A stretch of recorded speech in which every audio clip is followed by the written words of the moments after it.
그동안 대한민국 축구를 병들게 만든 탁구 놀이 3인방에게 빠따를 쳐줄 사람이 온다는 소식이 들리면서 대표팀 내 기강이 잡힐 것이라는 기대감을 주고 있습니다. 이번에 새롭게 기용되는 대표팀 감독 코치진의 명단 때문인데요. 자세히 알아보겠습니다.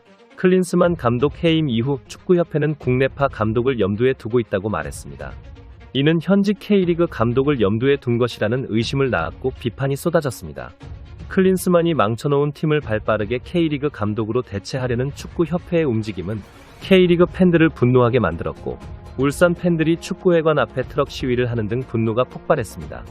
눈치를 보지 않을 수 없었던 강화위는 2차 회의에서 현직은 되도록 빼고 무직자 중에서 고르는 방향으로 잡았고 결국 박항서 감독과 김남일 코치로 가닥이 잡히는 모양새입니다. 박항서 감독은 지난해 1월 베트남 대표팀에서 물러나 휴식을 취한 뒤 최근 박린FC 고문으로 취임했습니다. 3부 리그 팀이라는 점에서 화제가 됐는데 계약 당시 다른 대표팀을 맡아도 무방하다는 조건이 붙어 임시 사령탑 수행에 걸림돌이 없습니다. 박항서 감독은 동남아 축구 전문가입니다. 오는 태국과의 2연전을 고려한 조치로 보이는데 베트남은 태국에 늘 패하다가 박 감독이 지휘봉을 잡은 뒤 이기기 시작했다는 점에서 메리트가 있습니다. 박항서 감독은 아시아 축구를 강타한 살딩크 신드롬의 주인공으로 2017년 9월 베트남 대표팀 지휘봉을 잡은 뒤 이듬해 자카르타 팔렘방 아시안게임에서 역대 최고 성적인 4강 진출을 이뤘고 같은 해 스즈키컵에서는 10년 만에 우승을 이끌었습니다. 2019년 아시안컵 8강과 2022 카타르 월드컵 아시아 최종 예선에 진출해 동남아시안게임 2연패 등 그전까지 축구 불모지 베트남이 꿈도 못 꾸던 일들을 현실로 만들었습니다. 여기에 더해 부상 선수의 발을 직접 마사지해주고 생일자에게는 손편지를 쓰면서도 나태한 모습이 보이면 불같이 화를 내는 이른바 파파 리더십으로 베트남 축구의 체질을 바꿔놓았고 국내 네티즌들은 베트남의 거스 히딩크라는 뜻으로 쌀딩크라는 별명을 붙이며 응원했습니다. 박항서 감독 관계자에 따르면 박항서 감독은 축구 대표팀 정식 사령탑에 일절 관심이 없다. 실력 있는 후배에게 지휘봉을 맡겨야 한다는 입장이지만 3월 A매치에 한해서라면 국가를 위해 봉사하고 싶은 의향을 가진 것으로 안다. 임시직을 국민들이 원하고 한국 축구 발전에 도움이 된다면 수락할 용의가 있다고 밝혔습니다. 눈에 띄는 것은 박 감독이 맡을 경우 김남일 전 성남FC 감독이 코치로 함께 기용될 것이라는 이야기가 나왔다는 것입니다. 김남일 전 감독은 카리스마의 대명사로 일명 빠따론으로 유명합니다. 그는 2018 러시아 월드컵 당시 신태용 감독을 보좌해 A대표팀 분위기를 알고 있고 선수들과 가교 역할에 문제가 없습니다. 김남일 전 감독은 축구 국가대표 주장 손흥민과 이강인 사이에서 물리적 충돌이 벌어지는 등 갈등이 있었다는 사실이 알려지면서 재조명되었습니다. 김남일은 카리스마 넘치는 직설적인 화법으로 유명한데요. 그는 2017년 7월 대표팀 코치 선임 직후 인터뷰에서 한국 축구에 있는 모든 이들이 합심해 위기를 돌파해야 한다. 엄한 지도가 필요하다. 간절함이 부족하다. 마음 같아서는 빠따라도 치고 싶었다. 시대가 시대인 만큼 그렇게 해서는 안 될 것 같다. 선수가 훈련할 때 어떤 자세로 해야 하는지, 경기에 나설 때는 어떤 마음가짐을 가져야 하는지 가르치겠다고 규율 잡힌 훈련을 시사하기도 했습니다. 이후 2019년 12월에는 빠따 발언을 의식한 듯 버터와 같은 부드러운 리더십을 강조했는데요. 김남일은 성남FC 감독 취임식에서 목표는 상위 스플릿 6위 이상에 드는 것이다. 하나의 팀이 된다면 쉽지 않겠지만 가능하다고 본다. 빠따 발언은 이제 잊어달라. 철없을 때 했던 이야기다. 이제는 빠따가 아닌 버터 같은 감독이 되겠다. 달콤하고 맛있는 축구를 선사하겠다고 다짐한 바 있습니다.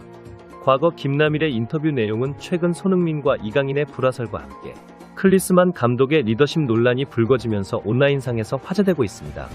지나친 군기 잡기는 문제지만 대표팀 분위기를 재정비할 정도의 엄한 지도가 필요하다는 지적입니다. 특히나 이같이 김남일이 대표팀에 합류한다는 소식이 들려오자 네티즌들은 환호하고 있습니다. 누리꾼들은 김남일 카리스마가 그리웠다. 저런 포스를 내뿜는 코치가 있어야 한다. 최근 다시 생각나서 빠따 영상 보러 왔다는 등의 반응을 보이고 있습니다. 지난 2023 AFC 아시안컵 요르단전 전날 저녁 식사 자리에서 손흥민은 이강인을 비롯한 후배들에게 하극상을 당해 손가락 탈구 부상을 입었습니다. 대한축구협회 측도 이를 인정하며 이강인을 비롯한 어린 선수들이 탁구놀이를 하고 싶다고 했고 손흥민이 이를 저지하는 과정에서 충돌이 있었다고 설명했습니다. 하지만 이같이 기강을 중요시하는 김남일이 오자 대표팀 내 탁구 3인방으로 알려진 선수들은 탁구놀이를 할 수 없을 것이라는 전망이 나오면서 대표팀 내 기강이 잡힐 것이라는 기대가 나오고 있습니다. 특히 손흥민과 충돌했던 탁구 3인방은 카타르 아시안컵 요르단과의 4강전 경기를 앞두고 물병 놀이를 하는 모습이 담긴 영상이 퍼져 공분을 사기도 했는데요. 영상에 따르면 세 선수는 경기장 한쪽에 모여 앉아 물병을 던져 세우는 놀이를 하고 있습니다. 선수들의 얼굴엔 미소가 가득했고 꿀밤을 때리는 모습을 보이며 이게 대표팀에 소집된 것인지 수학여행을 온 것인지 알 수 없는 모습을 보이기도 했습니다. 게다가 주장은 손가락을 다친 상황에서 중요한 경기를 코앞에 두고 있는데 반성이 전혀 없어 보였고 마치 손흥민 선수를 조롱하는 듯한 모습으로 보이기도 했습니다. 결국 탁구 또래 집단의 중심으로 탁구놀이를 하던 이강인은 인생 최대의 위기에 놓였는데요. 심지어 대표팀에서 제외될 수 있는 듯한 모습을 보이며 소속팀에서도 경기를 망쳐먹고 있습니다. 이강인은 프랑스 파리의 파르크 대 프랑스에서 열린 렌과의 경기 23라운드에서 중앙 왼쪽 미드필더로 선발 출전했지만 형편없는 모습을 보이며 후반전 시작과 함께 교체됐습니다. 이강인 개인으로는 아시안컵에서 복귀한 이후 컨디션이 확실히 떨어진 모습인데요. 이달 초 아시안컵에서 복귀하고 곧바로 두 경기를 선발로 뛰었지만 낭트전 61분, 렌과의 경기 45분 등 경기 출전 시간이 계속 떨어지고 있습니다. 특히 렌과의 경기는 몸이 무거워 보였고 여러모로 자신의 역할을 찾지 못한 모습입니다. 거기다 장점인 볼 간수와 패스 등에서도 역할을 보여주지 못하면서 전반 내내 답답한 공격으로 부진한 모습을 보이자 루이스 엘리케 감독은 전반전 종료 후 곧바로 마르코 아센시오와 이강인을 교체하며 변화를 줬습니다. 사실상의 문책성 교체인 동시에 전반전 이강인의 모습이 매우 마음에 들지 않았다는 반증입니다. 이런 이강인에게 현지 언론과 통계 매체 등도 팀 내 최저 평점을 매기며 혹평을 했는데요. 프랑스 언론 푼 메르카토에 따르면 루이스 엘리케 감독은 이강인에게 중원에서 기회를 줬지만 그 기대만큼의 영향력은 발휘하지 못했다. 볼 운반 과정에서 몇 차례 볼을 잃었고 경합 장면에선 큰 실망감을 줬다. 결국 하프타임 때 교체됐다며 팀 내 최저점을 매겼습니다.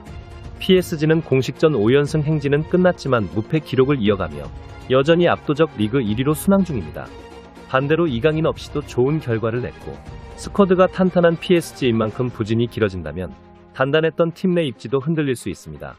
대체 왜 이렇게 이강인의 실력이 떨어진 것일까요? 그것은 고액의 금융치료를 당했기 때문인 것으로 보이는데 실제로 이강인은 지난 하극상으로 인해 100억 원에 달하는 금전적 손실을 보게 됐다는 외신 보도가 나왔습니다. 베트남 일간지 전지는 이강인이 대한축구협회 공식 징계와 별도로 손흥민과의 싸움으로 이미지가 훼손되면서 무거운 경제적인 처벌을 받고 있다고 보도했고 한국에서 잘 알려진 회사만 연관된 게 아니라 다른 기업 관련액을 포함하면 손흥민과의 싸움으로 100억 원에 달하는 손해를 볼 수 있다고 덧붙였습니다. 이강인은 축구 좀 찬다고 싸가지 없이 분탕치다가는 얼마 가지 않아 모든 것을 잃게 될 수 있다는 교훈을 보여준 사례입니다. 김남일 코치가 와서 이 같은 인성이 되바라진 선수들에게 기강을 확립하는 계기가 되기를 바랍니다. 한편에서는 이강인에게 너무 가혹하다는 의견도 있습니다. 나이 어린 선수인 이강인의 실수를 용서해주고 다시 한번 기회를 줘야 한다는 여론도 조금씩 생겨나고 있습니다. 하지만 네티즌들은 실질적으로 손해가 닥쳐오니 이제야 재빠르게 진심 어린 사과를 하는 척 아니냐는 비판을 하고 있습니다. 사건이 발생하고 첫 보도가 나오기까지 이강인에게 충분히 시간이 있었음에도 그가 손흥민에게 사과하지 않는 태도를 보였던 점을 문제 삼는 것입니다. 여론이 본격적으로 악화되며 광고 재계약이 불발되는 등 손해가 나타나자 뒤늦은 사과에 나선 것에 문제가 있었다는 것입니다. 이강인은 앞으로도 치러야 할 대가가 많을 것으로 보입니다. 페페TV 시청자 여러분은 어떻게 생각하세요? 페페TV는 여러분의 생각이 궁금합니다. 댓글로 여러분의 생각을 남겨주세요. 여러분 행복한 일은 매일 있습니다. 아무도 당신에게 상처 줄 자격이 없습니다. 다른 사람들이 아무렇게나 던지는 말에 상처받지 말고 오늘도 세상에서 가장 소중한 당신에게 잘해주기로 약속해요. 가장 큰 성공은 행복한 당신입니다. 그럼 다음 영상에서 봬요.